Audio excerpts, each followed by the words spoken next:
Hi, this is Layla, the regulator. Let me restart my thing. I'm so messy today. So I wanted to talk about another subject. Again, I want to apologize for my non-black viewers.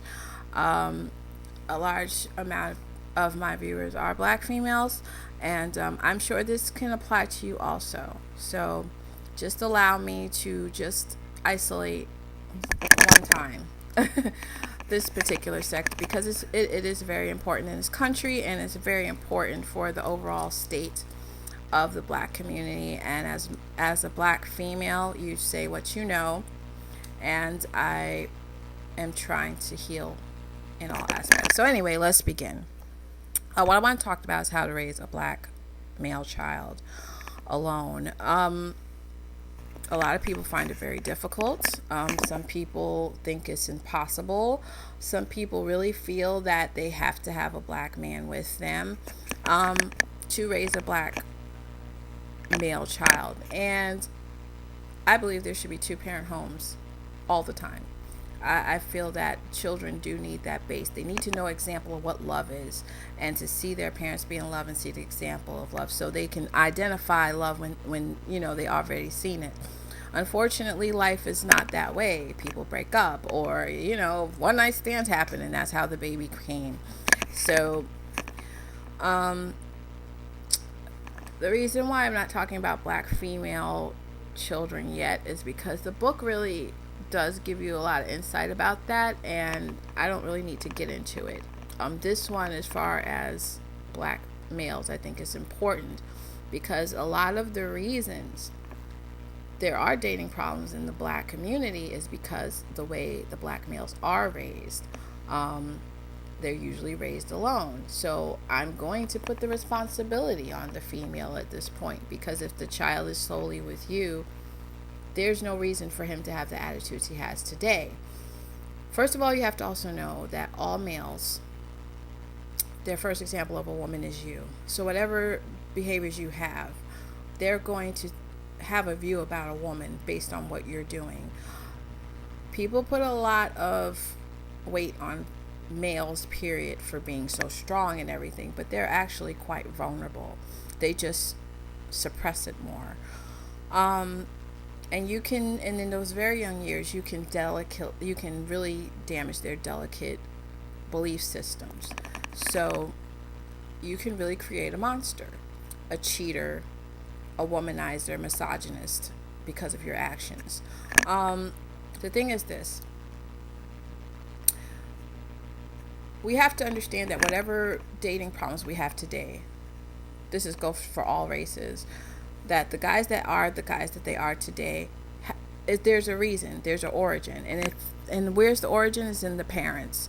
It's also in their environment, but mainly their parents. I don't care what environment you are in, you influence your child. You're able to give them the guidance. There is no excuse whatsoever for a child to be a womanizing, misogynist pig.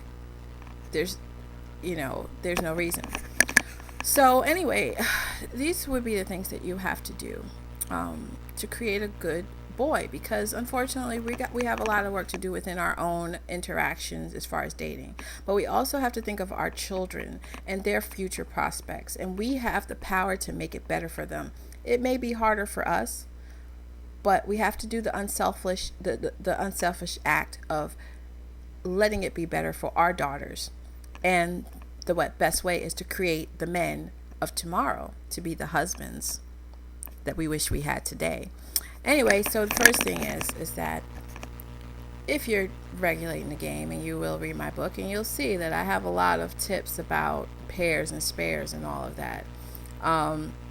One thing is that you, as much as you can, you keep your dating life secret from all of your children, male or female. It's none of their business. Do not be so quick to bring a guy to meet your children. Stop. When you have a guy in your life, do not make it the focus of him. He is secondary. Your kids are always first. You don't have to be like, oh, well, let me show him that I really care by showing him my kids. I don't care if it's 2 months.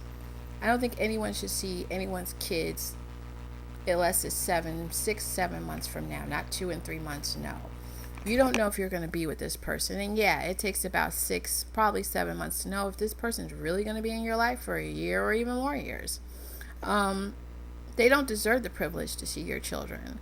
And you don't have to use your children to prove how much you care about them. There's other ways you can do that. Don't bring your children into the game. They have nothing to do with that. And I mentioned that in my book.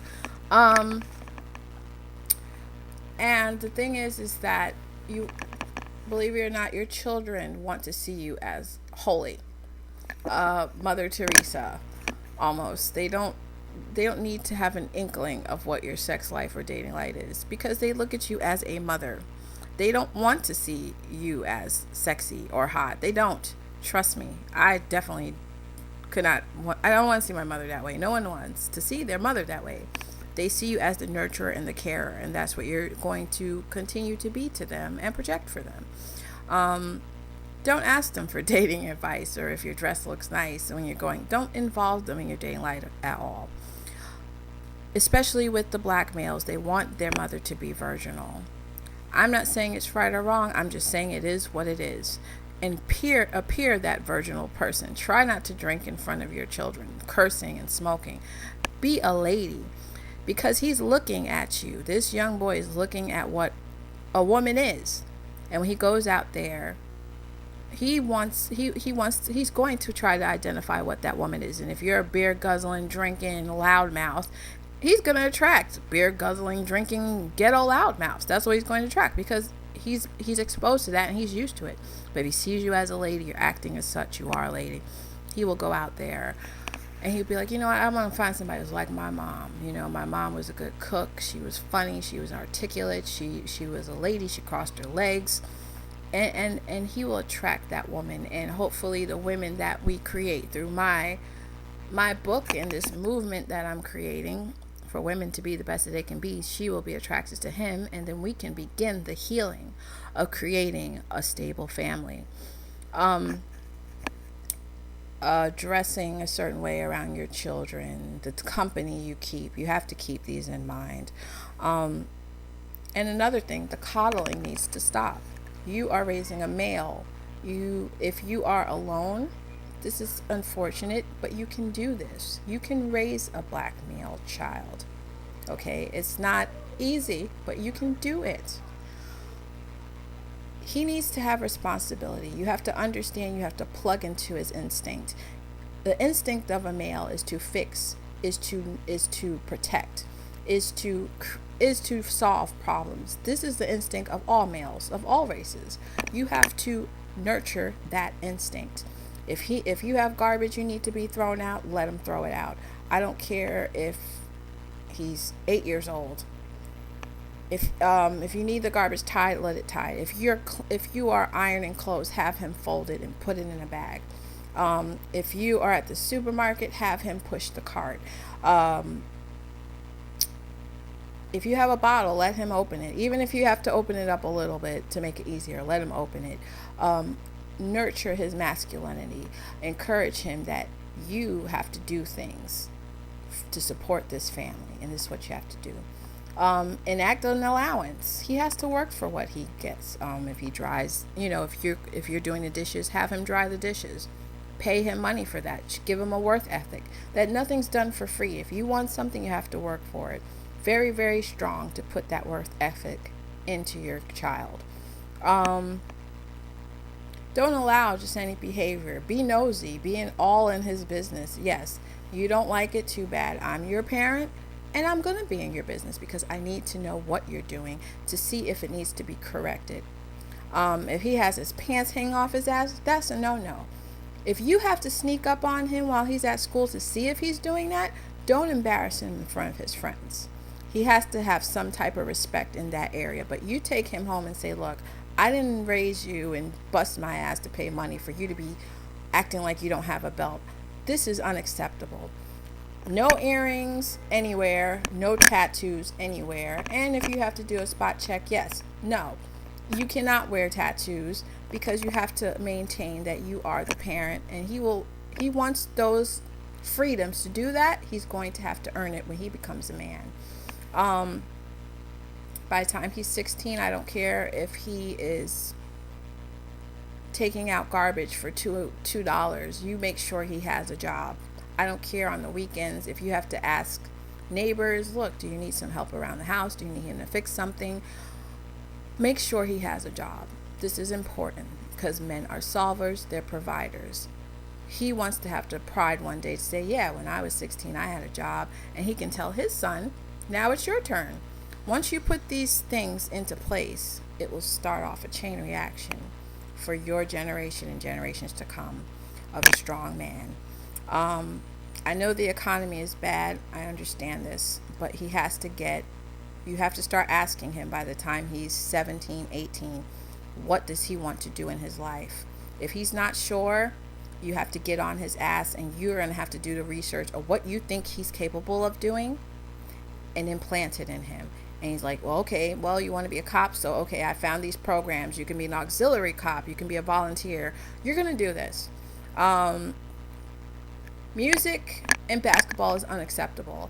If he wants to do that, okay, that's fine. But that's going to have to be on his own time. And he's not going to get plenty of time to do that because these things are up in the air and they're not solid. We have to be practical about the direction our country is heading in. And there will be no Social Security. I don't even think for my generation, but I really am sure there will not be Social Security for our children's generation. So you have to let him know that there's no time to play around saying you want to be a producer or want to be a rapper or want to be on a reality show. It's time for you. You can do all of that. You can do all of that. But that's on your time. You're going to have to work. And if this works out, great. But if it doesn't, it's not a point. Now we have to do practicality so you can take care of yourself. Also, reward him when he does something well, but don't coddle him. If he does something bad, you have to let him know that you're disappointed. You want him to care about you and love you so much that if he does do something bad, he feels bad about it. And he's going to work to get your approval. But don't be too overly coddling and loving. If he gets into fights, you have to know why he got into a fight. If you find him smoking, unacceptable. If he's playing video games too long, that's a problem. He has to read a book. And talk to him and say, look, I know that you're not happy with some of the things I am doing, but trust me, I'm doing this because it's a hard world out there, and I'm trying to get you prepared because I'm not going to be here forever. So these are the reasons why I do what I do. And I know it annoys you, but I'm doing this because one day you're going to have a great job and you're going to have money. You won't have to hear my voice because you'll have your own apartment and your own life. So make sure you reiterate those conversations with him because, of course, his instinct as a male, he's not going to like it. He's not going to like being told what to do, when to do, and how to do it. He's going to feel like, I'm a guy and I don't need this. But you just have to let him know. It will annoy him, but he will understand, and I trust you. He will like it. Monitor his friends. Big deal. Make sure you know what his friends are. Make sure you know what he's doing.